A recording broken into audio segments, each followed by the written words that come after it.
Okay, for those of you that don't know me, I think you all do. I'm Brett, and we're going to review a little bit about glacier travel, and then we're going to learn how to tie some knots.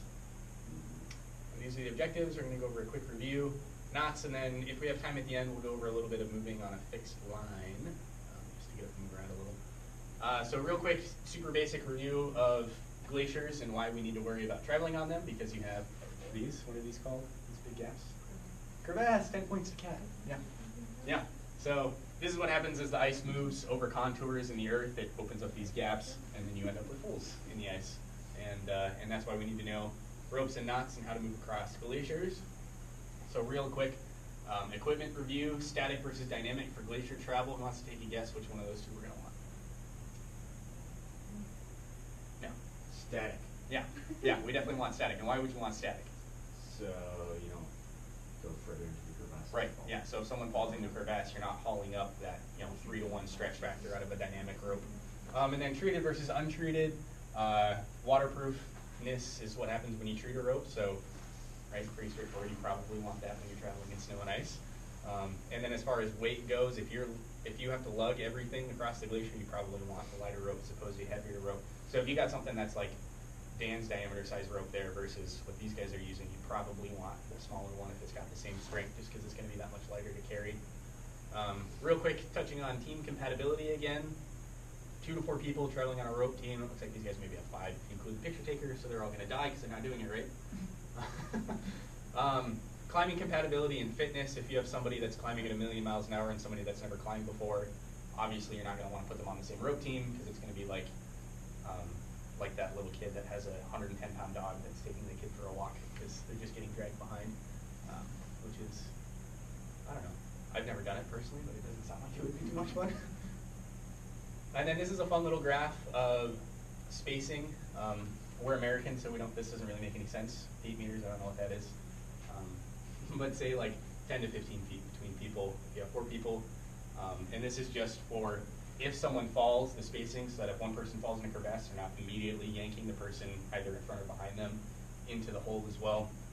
And then this is a fun little picture over here of some little guys traveling parallel to the crevasses, right? If you can avoid crossing them, especially if you can see them, it's always better to do that as opposed to trying to get all 3 people cutting across them perpendicular. Just is a greater exposure and not that good. Okay, so these are the knots that we're going to go over. Most of you guys should at least have a little bit of familiarity with this from Firefighter 1 and from ropes and knots. And Duncan hopefully is just smart enough to catch on as we go. He's not a cool firefighter like the rest of us. So we're going to go over the figure 8, the figure 8 on a bite, the alpine butterfly, which will probably be new to everybody, and the fisherman's knot.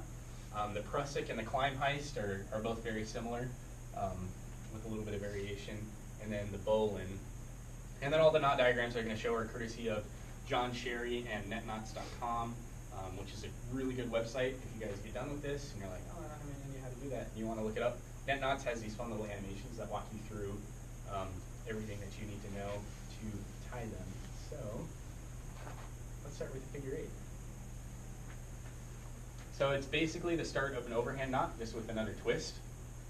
And then this shows the figure 8 follow through. So if you guys want to take the end of your rope, Kelly, you're jumping ahead. That's the figure 8 on a bike. Just do the regular figure 8. Get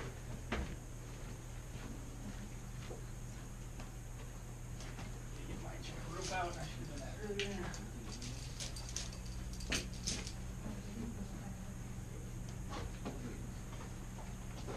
If your neighbor is struggling, don't be afraid to help your neighbor. The snowman. You give him the scarf, and then you give him a carrot.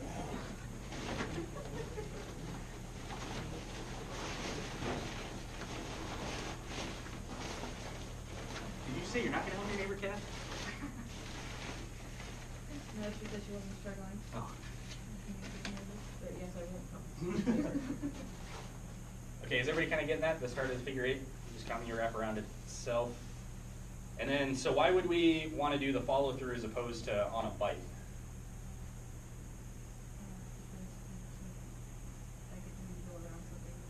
Yeah, if you need to go around something or to tie into, so this is kind of your super standard climbing knot just for tying into a harness. So you've got a loop on your harness, and you would loop this through, and then once you have your figure 8, it's really easy to just trace it back around. Follow it all the way through. out with the end. And so looking at what I typed right here, who can tell me what's wrong with this? It's too short. It's way too short, yeah. So what happens when this has a load on it and it gets pulled tight, and this is a dynamic rope, right? So it's got some stretch into it. Everyone dies.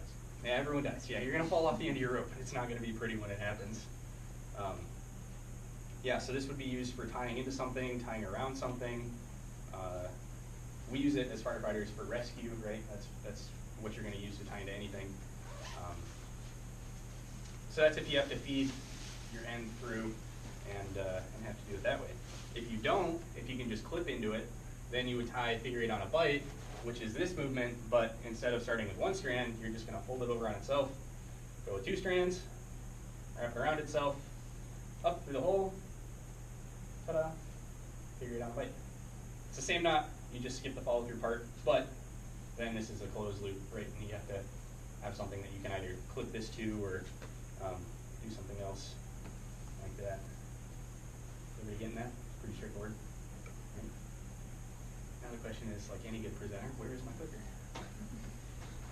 I think that's a requirement when you teach anything. You have to lose the clicker at least once. That's not the right one. Is it in your pocket? No, it's not my pocket. Is it on the I don't know. Maybe. It is on the podium. Oh, weird. This is going in your review. You get a bad review because I lost the clicker. I guess that's fair. Okay, double fishermen's. So this is going to be a little bit harder for you guys because you're going to have to work together as a team to do the double fishermen's. So the double fishermen's is for joining two ends of a rope together to make a closed loop. So why would we want a closed loop? That's what I just did. Closed loop? Yeah, why would we want a closed loop? This is the advanced part of the class. For Prusik. Yeah, for a prusik. Right, so a prusik is just taking a small loop of something and using it to do other things with. So before you do that, you have to tie a fisherman's knot. So this is a double fisherman's, which is sometimes a little bit sturdier than what you need. You can do a single fisherman's, which is super easy. You just tie an overhand knot, right? Just your regular pretzel knot. And then you have your other end of your rope that's fed through the middle of the pretzel. And then with this end, you do the same thing. You just tie another overhand knot, right? And then you cinch it together. And then you have, so this is just this is a single fisherman's. And the double fisherman just adds an extra loop, so you wrap it around twice, and then you feed it through. And that's just for an added measure of safety. Is Duncan getting it? Here, Kelly, you want to use this one?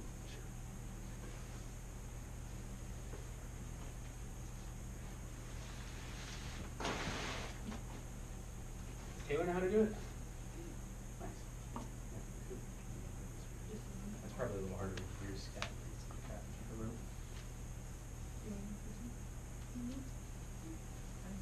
Yeah, no, that's it. And then you just do the same thing on the other side.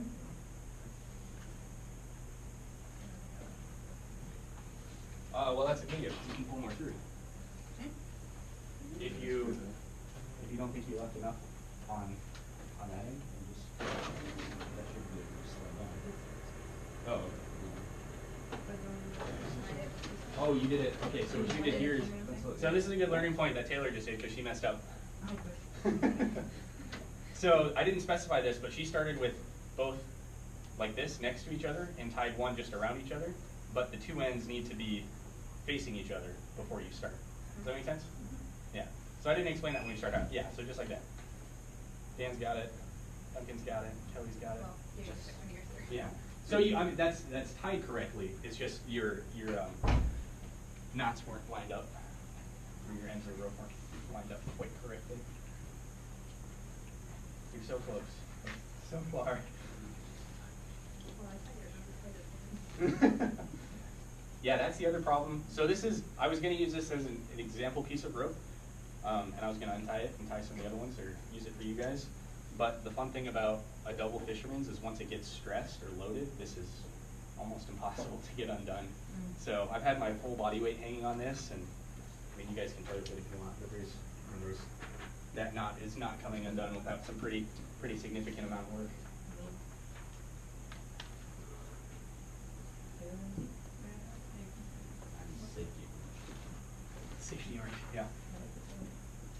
That's so when Kelly falls and gets wrapped up in all of his rope, we just look for the orange and we can find him.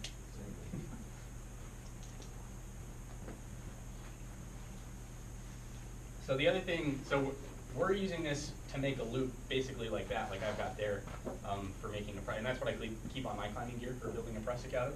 But the other thing you can do with this is just join two ropes. So let's say we've got, right, Duncan climbing on this rope and me climbing on this rope, and one of them's not long enough, it's not going to reach for whatever reason. You can join the two ends together, and that'll suck down, and then you have twice as much rope if you need it. If you're in a situation where you need to do that, you didn't plan on it, then you've done something wrong. But that's an issue that would be for a different training. You getting it, Taylor? Yeah. All right. I just have a lot of them. Yeah. Nice. That looks good. Does everybody feel pretty comfortable with that one? Yeah. Yeah. This is the part where I need an audience response. Yes. Remember the nodding the head, pretending that you know what's going on? Yeah. Okay, so this is the butterfly knot, and what this is used for, let me steal this real back real quick. If you just said something, I didn't hear what it was. Well, the computers are always listening. So this is for, if you want to hold on to that end real quick. So this would be like, this is your rope that you're traveling on, right? And you're going to have people tied in at the end and at that end, and then somebody in the middle. So me on this end, if I want to tie into this, what knot do you think would make sense? Butterfly knot. Yeah. Figure it on the Figure it out. Yeah, figure eight on a bike, right? And I just clip into that. And what would Duncan probably want to do at that end? Figure eight follow through maybe on that end. So if Kelly stands up and wants to tie into the middle, and grab a chunk of rope in the middle, how are you going to tie a figure eight right there? If it's under tension? Yeah. I mean, this is, so just imagine it like you don't have the ends, right? Okay. Just figure it. But it's You under can do that, tension, right? that's But then you're pulling a lot of rope out of it. Yeah. And then it's also not directional if you do a figure eight. It's either going to be one way or the other. So the figure eight will slide. So instead, we're going to tie the butterfly knot. So the best way that I've had described to me to tie the butterfly knot is to do it on your hand. So you come up and you do one loop, twist it one way, and then you grab in the middle there, and then you have to twist it the opposite way from the way that you just did. Okay? And then you bring your end down. Hold on. Put it on my hands. And then you come down up through. I did a terrible job showing that, but just Was this hang loose or was this flat? it's whatever's going to work best for you. So this is what you should end up with. And basically what you have is just a little loop that's in the middle of the rope. And it's got bites on both ends so that if it pulls one way or the other, if you fall, then it's not going to slip. Can you show again? Yeah. So twist one way, grab that. So I pull up and I twist one way, right? And then I grab that, and then you twist the other way. So then you've got two holes here, and then you take your loop on the top, and you come all the way down underneath, pass through here, and then you come back up through the hole in the middle with your loop.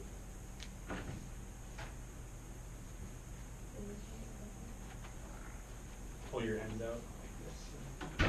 Yeah, yep, that's exactly it. No, actually that might, you've got a weird twist in there, but that's pretty much it. Yeah. Like that? I don't know, that doesn't look quite right. So there. Twist the other way. Yep, no, that's right. And then just keep these loops up like this, and then you're going to come down. And then you're going to come up through right here. So follow with this loop where my finger's at here. You're going to come out that way.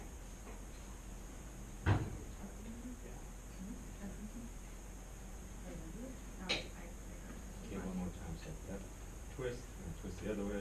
Twist one way, twist the other way, and you've got your two loops, right? So then this end is going to come down underneath and up through here, Okay.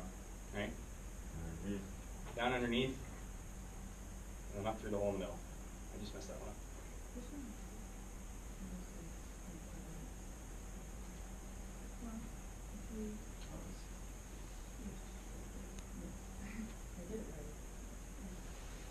This is probably probably the hardest one to tie.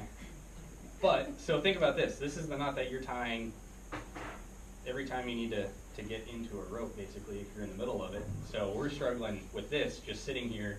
This is just like the fire stuff, right? When we put on our gloves and practice tying with your gloves. Because chances are, if you're traveling on a glacier and you're doing that kind of stuff, you're going to be, where it's like, it is outside right now, it's going to be 15 below.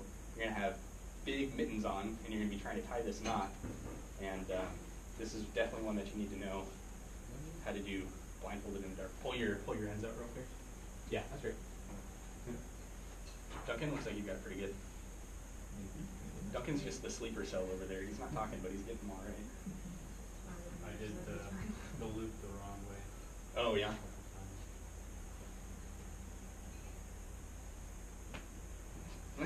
There you go. All right, does everybody feel comfortable-ish with that? Hold up. Hey. Just step up. Okay, so the climb heist, we might have to share, because this only works with this smaller diameter. The climb heist. 2 shirts and The climb heist is used for attaching to a fixed line, right? So when you're, I think the slide's at the very end, but a lot of frequently climbed mountains, like Denali, Everest, people go up at the beginning of the season and they put lines along the steeper, more complicated routes that are there all the time. So when you get up to the fixed line, how do you attach yourself to it?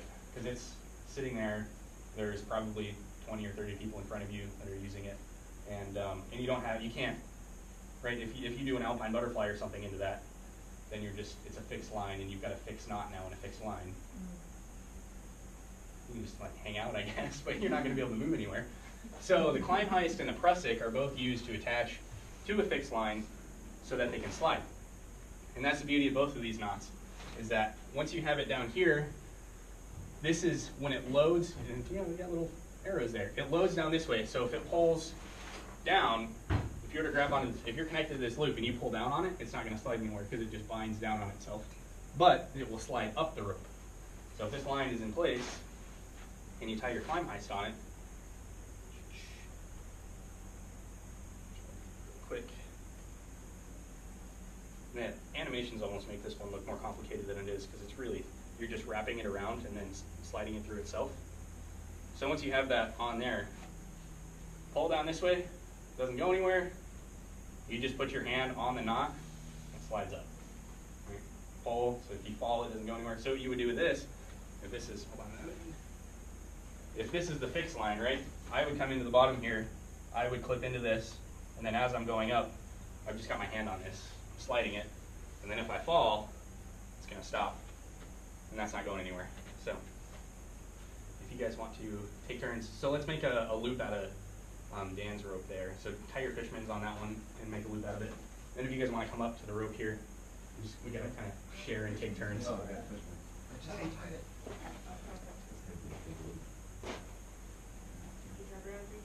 Yeah, you just wrap around and stick it If you have a big fall, do you throw off everyone in front of you then? Potentially. That's good. Yeah. And then just stick it to itself. Pull the slack out. And then this is one too that kind of matters. So you guys can stand up and come look at this too. It does matter if it looks good versus if it doesn't look good.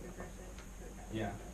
Because if you have them all over themselves, then it's not going to grab quite as well. And picture this too in the snow and ice, right? So it's going to be more inclined to slide anyways.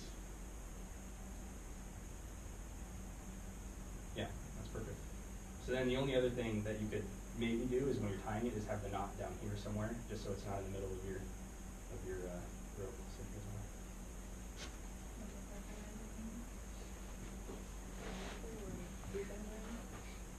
Yeah.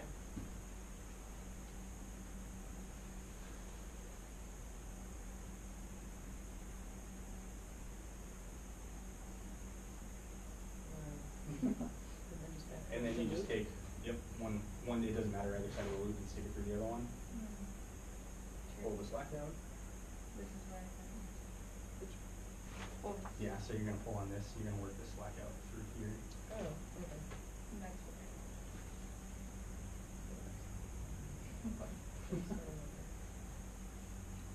Do you have a loop out of that one, Dan? Yeah, you can stand up and come do the same thing down here too. It's a big loop, but it'll work.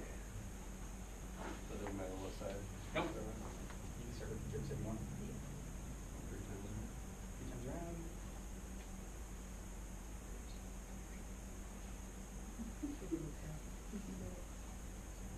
Yep. And then you would just take that in and stick it through the loop here.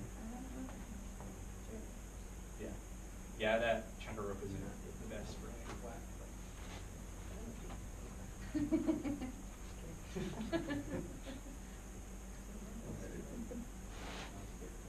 Well, yeah, but I mean, that's right, so that'll lay flat, so.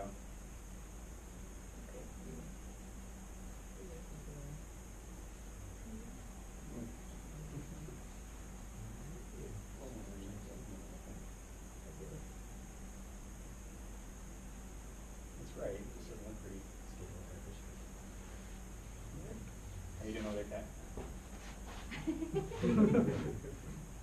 Terrible.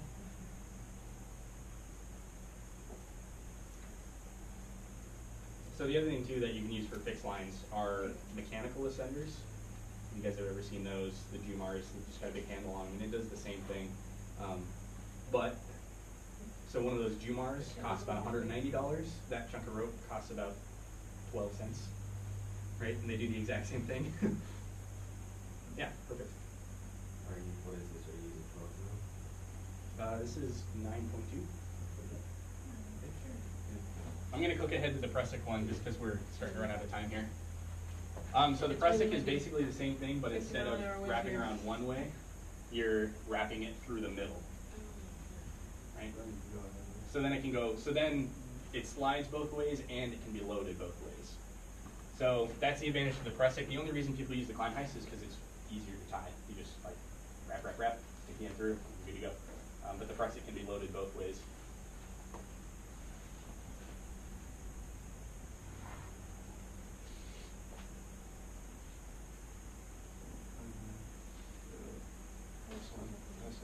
Yeah, I know, it's a huge one.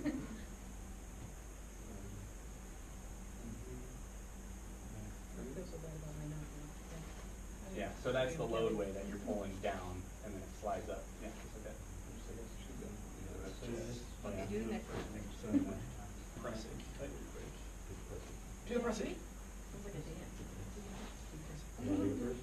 You can make up the dance. Both ways. So this is one that if you pull the slack out of this loop as you're going, it helps keep it prettier, is what I found. Right, so now it's easier to see. Do I do one more time? Yeah, do one more time. Yeah. And then just pull the slack out. Read my life. Got it. Yeah, so you want to do it 3 times. And that's the standard for where it grabs, and it doesn't matter the size. You can do this, we can do it with a big chunk of rope, we can do it with a little chunk of rope, but if you have, as long as you have the 3 wraps, yeah, that's beautiful. Yeah. So now that will slide. So then the thing with the Prusik though is the climb heist is easier to break, right? Breaking is when it's been loaded and then you need to slide it again. So the climb heist, you just pull up on it and it breaks. The Prusik is a little bit harder if it loads this way or this way, right? You can't just pull it the opposite way to get it done, but you just roll it, you just grab it, and then if you do that enough times, then it'll slide on its own again. That's when the whole time came on it though, and then you're. Yeah, and it does get, yeah, so for those of you that have done rescue practices, you probably use the Prusik to ascend a fixed vertical line, which is the exact same concept. Or did Duncan want to try? Okay, let's go to the bowline real quick, because that should be a quick one. I think this is, we're at 24 minutes. The bowline. You ever seen Dragon Ball? Stop it. No? It's stupid. Don't get it. So the bowline is one that generally when people figure out the way that they do it, and that's the way that works for them. I have one way that I can tie it. I tie this multiple times a day during the summer when I'm commercial fishing. But if I don't do it the exact same way every time, then it gets messed up. So the way I do it is I start with running end in my left hand, working end in my right hand. I come over with this hand, I grab a loop, and I fold up from the bottom, like that. Then I have my loop, and I come in through the back of the loop, come behind my running end, and then back down through the loop. And then you pull that tight, and there's your bowline. Which is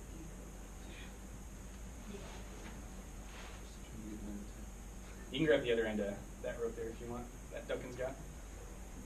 Instead of fighting those knots. So for bonus points again, who can tell me what the benefit of the bowline is? It's the strongest one. It's strongest, right? It doesn't slip. What's the other thing? If this gets loaded with 1,000,000 pounds,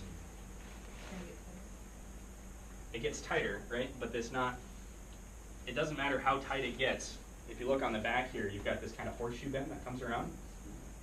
It doesn't matter how tight it gets. You can put as much weight as the rope will handle. If you come and grab this right here, bend it back, the knot comes untied. You can break the tension on it super easily. So that's one of the biggest benefits of the bowline, is it can be loaded and loaded and loaded, and then you can still untie it.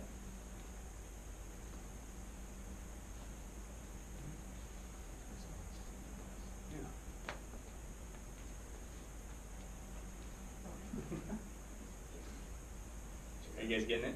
Sort of? Do it one more time. Yeah. Okay, so the way, I got it, but I just messed it up. so I start, right, working end, running end. I come and I grab a loop and I twist it up. I've got a loop. I come in through the back side of the loop, go around the top, and then I go through the loop that way, and then pull down. Here's your bowline. That's what it is, essentially. Yeah. So you should have your both ends coming out of the loop, right? Should be on the same side. That's kind of one way to tell. And a lot of people will tie this backwards so that the loop is on the other side, and it still works. It still holds the same amount, but you can't break it as easily to get it untied. So it's not the end of the world, but if you need to get it untied, then it could be the end of the world. Yeah, this is just my slide on fixed lines real quick. So this is on Everest, and you can see this guy has a mechanical ascender that he's clipped into, and then he's got a Prusik loop in front of it. So he's got doubled on it. And this is pretty common to see on a lot of bigger mountains. These lines will be here all season, and you've got one line for going up, one line for coming down, and if anybody falls, they're good to go. So, all right. Is that just so you don't run into each other? That's just so you don't run into each other. Yeah, because there's on these, when you get onto Everest or McKinley on sunny days like this, where people are trying to summit, you're going to have a busy day on Everest. You're going to have 200 or 300 people that are trying to summit on the same day, and you get some traffic. You can see just people. There's some really good pictures online of just shoulder to shoulder up the whole way. It's a little ridiculous, but all right. Any questions, comments, concerns? We're at 28 minutes, so I think we're good. Good job. Okay, Brad. Hooray.